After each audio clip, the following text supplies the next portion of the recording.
Hey everyone! Welcome back to DNTV. If you're new here, don't forget to hit that subscribe button and click the bell icon so you never miss an update from us. Guccio Giovanbattista Jacinto Dio Maria Gucci, internationally known as Gucci, is an Italian creative reinvention and fashionista rooted in the merchant city of Florence since around 1410. In 1881 to 1953, Gucci left Florence for Paris and settle in London. In 1897 to work at the high-end Savoy Hotel. While working as a bellhop there, he would load/unload the luggage of the hotel's wealthy clients, learning about their tastes in fashion, quality, fabrics, and traveling conditions. He later worked for years for the company de Wagenslitz, the European rail company that specialized in upscale travel leisure, thus further enhancing his experience with luxurious traveling lifestyles. After World War I, he worked for the maker of fine luggage Franzi. In 1921, Gucci bought his own shop on Via della Vigna Nuova in Florence, Azienda Individual Gucci, 13, where he sold imported leather luggage. He also opened a small workshop to have his own leather goods made by local craftsmen.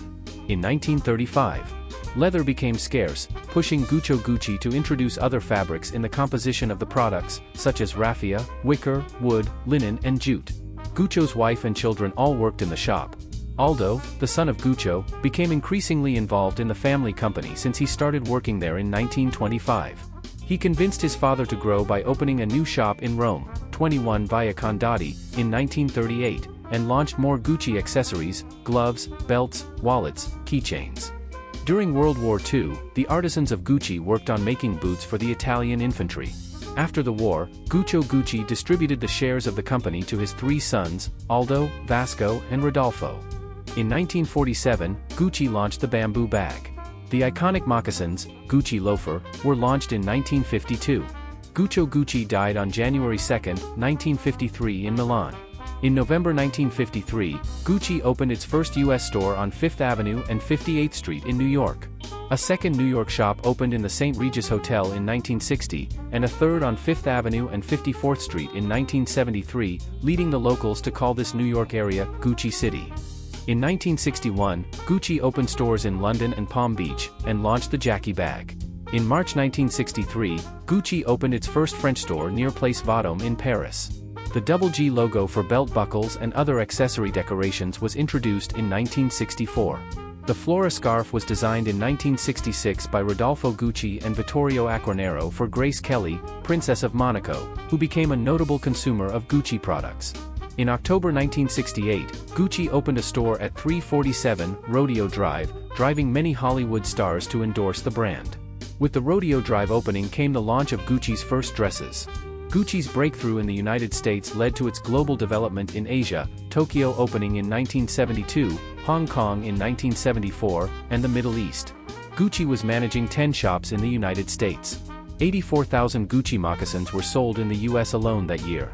U.S. President John F. Kennedy called Aldo Gucci the first Italian ambassador to the United States. Gucci launched Gucci perfumes, Il Mio Profumo, and its first watch, Model 2000, in 1972, its first franchise store in the U.S. in 1973, and opened the Gucci Galleria in its Beverly Hills store in 1977. Maurizio Gucci took over the company's direction.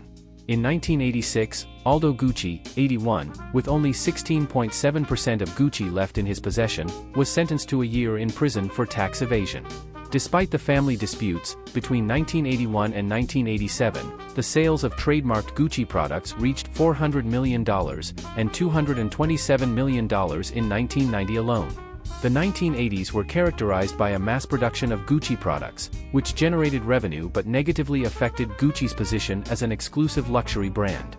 Maurizio Gucci hired Don Mello to put Gucci back on tracks.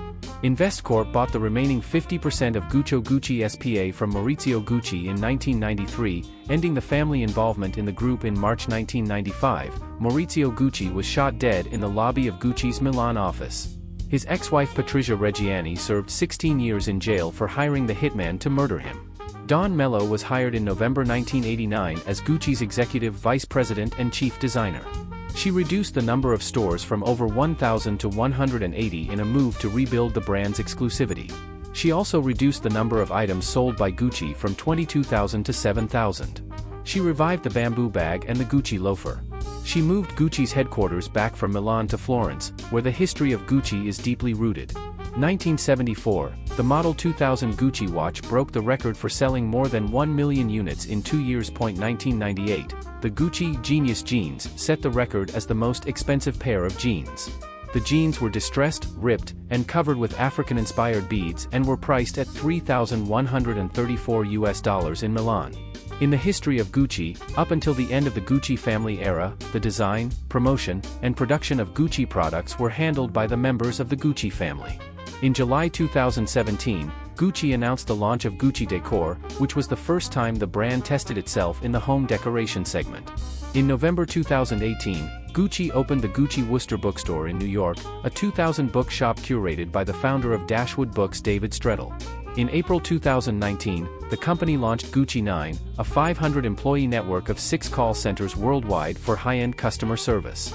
Gucci also revived its makeup collection and launched its first fine jewelry collection. In December 2020, following an agreement between Kering and Alibaba, Gucci launched 2 stores, Fashion and Beauty, on Tmall. Gucci's holding company Guccio Gucci S.p.A. is based in Florence, Italy, and is a subsidiary of the French luxury group Kering. In 2023, Gucci operated 538 stores for 20,711 employees, and generated €9.9 billion in revenue, down from €10.5 billion in 2022. By the way, if you're enjoying this video, please give it a thumbs up and share it with your friends. It really helps the channel grow and allows us to continue creating great content for you.